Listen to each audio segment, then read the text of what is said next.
اللہ تعالیٰ کے پاک نام سے اپنے آج کے سبق کا آغاز کرتے ہیں۔ پارہ نمبر 2 ہے، سورہ البقرہ ہے اور آیت نمبر 213۔ ارشاد باری تعالیٰ ہے، کان الناس امۃ واحدا فبعث اللہ النبیین مبشرین ومنذرین وانزل معهم الکتاب بالحق لیحکم بین الناس فیما اختلفوا فیہ وما اختلف فيه إلا الذين أوتوه من بعد ما جاءتهم البينات بغيا بينهم فهدى الله الذين آمنوا لما اختلفوا فيه من الحق بإذنه والله يهدي من يشاء إلى صراط مستقيم۔ لفظی ترجمہ ہے، کانا تھے الناس لوگ امت واحدہ ایک امت، فبعث اللہ تو بھیجا اللہ تعالیٰ نے النبیین نبیوں کو، مبشرینہ خوشخبری دینے والے، و منذرینہ اور ڈرانے والے، وانزل اور اس نے اتاری معہم الکتاب ان کے ساتھ کتاب، بالحق حق کے ساتھ، لیحکم تاکہ وہ فیصلہ کرے، بین الناس لوگوں کے درمیان، فیما ان میں جو اختلافوس ان سب نے اختلاف کیا، فیہ اس میں، وما اور نہیں اختلاف کیا، فیہ اس میں، الا الذین مگر ان لوگوں نے جو اوتوہ سب دیے گئے وہ، من بعد ما اس کے بعد کہ جاءتہم آ گئی ان کے پاس، بینات واضح دلائل، بغین ضد کی وجہ سے، بینہم اپنے درمیان، فہد اللہ تو ہدایت دی اللہ تعالیٰ نے، الذین ان لوگوں کو جو آمنوا سب ایمان لائے، لما اس کی جو اختلافون سب نے اختلاف کیا، فیہ اس میں، من الحق حق سے، باذن اپنے حکم سے، واللہ اور اللہ تعالیٰ یہدی وہ ہدایت دیتا ہے، من یشاء جسے وہ چاہتا ہے، الی صراط مستقیم سیدھے راستے کی طرف۔ با محاورہ ترجمہ ہے، لوگ ایک ہی امت تھے، پھر اللہ تعالیٰ نے انبیاء کو خوشخبری دینے والے اور ڈرانے والے بنا کر بھیجا اور ان کے ساتھ کتاب کو حق کے ساتھ نازل کیا تاکہ وہ لوگوں کے درمیان ان باتوں کا فیصلہ کر دے جن میں انہوں نے اختلاف کیا، اور اس میں اختلاف نہیں کیا مگر ان لوگوں نے جنہیں کتاب دی گئی اس کے بعد کہ ان کے پاس واضح دلائل آ چکے تھے۔ آپس میں ضد کی وجہ سے پھر اللہ تعالیٰ نے اپنے حکم سے ان لوگوں کو جو ایمان لائے حق میں سے ہدایت دی جس میں انہوں نے اختلاف کیا تھا، اور اللہ تعالیٰ جس کو چاہتا ہے سیدھے راستے کی طرف ہدایت دیتا ہے۔ اس آیت مبارکہ میں اللہ سبحانہ وتعالیٰ فرماتے ہیں، کان الناس امۃ واحدہ، لوگ ایک ہی امت تھے۔ اس سے مراد یہ ہے کہ ابتدا میں سب لوگ توحید پر تھے، یعنی جس کی تعلیم اللہ تعالیٰ نے انبیاء کے توسط سے دی، سب لوگ توحید پر تھے۔ ابن عباس رضی اللہ عنہ فرماتے ہیں کہ حضرت آدم سے حضرت نوح علیہ السلام تک 10 پشتیں ہیں،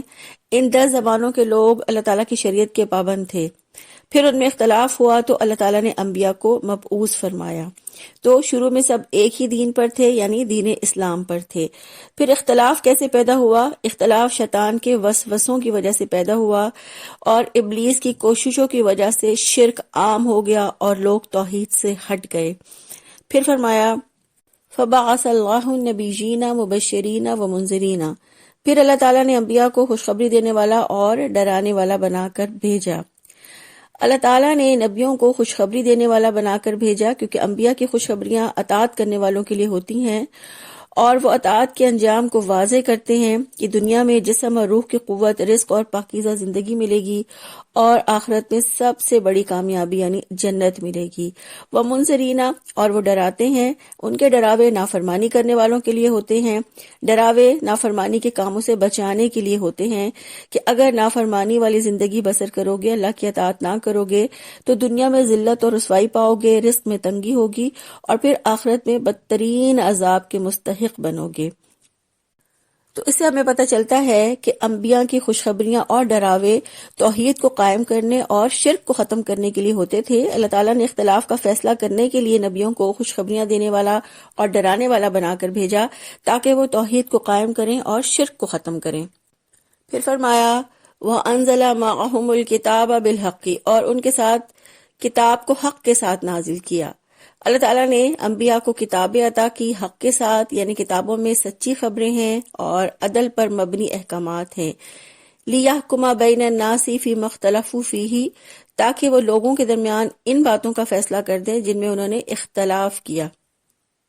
تو اس سے ہمیں پتہ چلتا ہے کہ اللہ تعالیٰ نے انبیاء پر جو کتابیں نازل کی ان کا مقصد یہ تھا کہ وہ لوگوں کے درمیان حق کے ساتھ فیصلہ کریں، یعنی کتاب یہ بتاتی ہے کہ حق کیا ہے اور ناحق کیا ہے، کیا خیر ہے، کیا شر ہے۔ پھر فرمایا وَمَا اخْتَلَفَ فِيهِ إِلَّا الَّذِينَ أُوتُوهُ مِن بَعْدِ مَا جَاءَتْهُمُ الْبَيِّنَاتُ بَغْيًا بَيْنَهُمْ، اس میں اختلاف نہیں کیا مگر ان لوگوں نے جنہیں کتاب دی گئی اس کے بعد کہ ان کے پاس واضح دلائل آ چکے تھے۔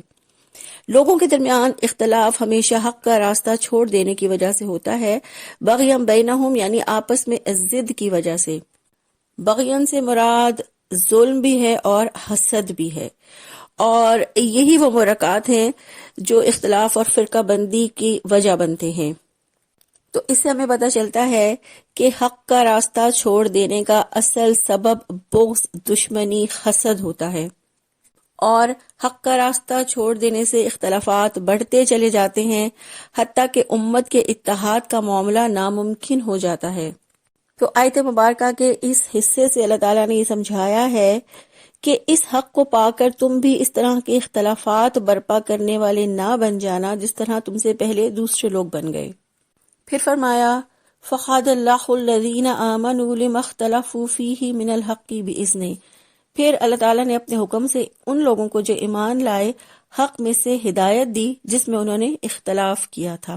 یعنی اللہ تعالیٰ نے اس امت کے ایمان والوں کی رہنمائی فرمائی، انہیں ہدایت دی جس میں انہوں نے اختلاف کیا تھا، یعنی حق میں، یعنی جس میں اہل کتاب اختلافات کا شکار ہو کر حق سے دور ہو گئے تھے، اللہ تعالیٰ نے اس معاملے میں ان کی رہنمائی کی، اپنے حکم سے، اپنی رحمت سے ان کے لیے معاملہ آسان کر دیا۔ اللہ تعالیٰ نے اپنے حکم سے یہودیوں اور عیسائیوں کے درمیان جن امور میں اختلاف تھا اس میں مسلمانوں کی حق کی طرف رہنمائی کی۔ مثلا حضرت عیسیٰ علیہ السلام کو یہودیوں نے جھٹلایا اور حضرت مریم علیہ السلام پر یہودیوں نے بہتان باندھے، اس کے برعکس عیسائیوں نے حضرت عیسیٰ علیہ السلام کو الہ یعنی معبود بنایا اور ان کی والدہ حضرت مریم کو مادر خدا کا درجہ دیا۔ تو اللہ تعالیٰ نے مسلمانوں کی حق کی طرف رہنمائی اس طرح کی کہ اللہ تعالیٰ نے یہ بتا دیا کہ حضرت عیسیٰ علیہ السلام اللہ کے رسول اور فرما بردار بندے تھے۔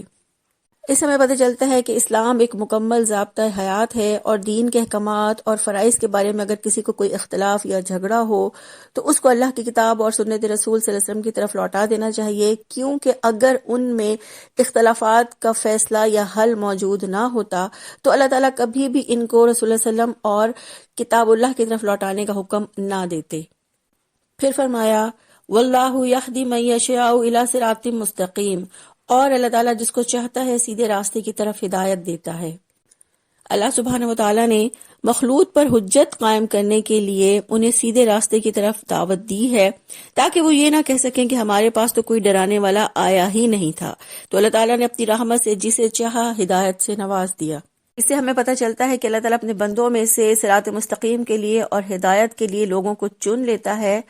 وہ کن کو چنتا ہے؟ جو حق پر چلتے ہیں، جو لوگوں کی خواہشات کے مطابق ادھر ادھر نہیں ہٹتے، جو حق پر جمے رہتے ہیں، اور جو انسانوں کی پسند اور رجحانات کے مطابق کھلونا نہیں بنتے بلکہ صراط مستقیم پر چلنے کے خواہش مند ہوتے ہیں، تو اللہ انہیں ہدایت کے لیے چن لیتا ہے۔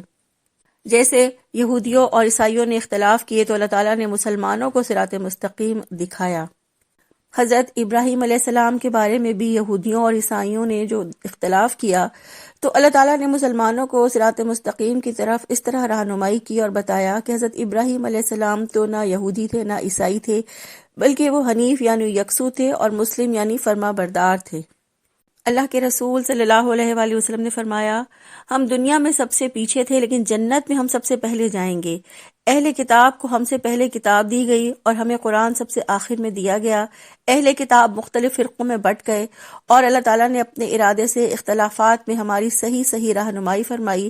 اہل کتاب میں ہفتے کی چھٹی منانے میں اختلاف ہو گیا، کوئی ہفتہ مناتا ہے، کوئی اتوار مناتا ہے۔ اللہ تعالیٰ نے ہمیں صحیح دن بتایا جو جمعہ ہے۔